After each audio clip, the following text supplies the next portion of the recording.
Welcome to the Salmon Runs YouTube. Enjoy the video. Hey everyone! Today we're tackling a crucial maintenance task, changing your vehicle's brake pads. This is a job you can definitely do yourself with the right tools and a bit of patience. Safety is paramount, so always work on a level surface, use reliable jack stands, and wear your safety glasses and gloves. We'll go through each step carefully to ensure a successful and safe brake job. Let's get started.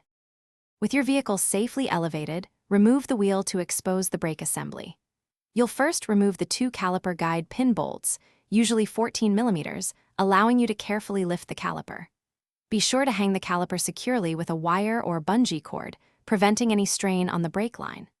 Next, remove the larger caliper bracket bolts, which are often 17 millimeters for the front or 14 millimeters for the rear, to fully detach the bracket. Now, it's time for installation. Thoroughly clean the caliper bracket and apply specialized grease to the slide pins for smooth operation. Use a C-clamp or a piston compression tool to gently push the caliper piston fully back into its bore. Carefully install your new brake pads, making sure the wear indicator is on the inside pad. Finally, reattach the caliper bracket and then the caliper, tightening the guide pin bolts to between 16 and 23 foot-pounds, and the bracket bolts to their specific torque, typically between 47 and 72 foot-pounds, depending on the axle.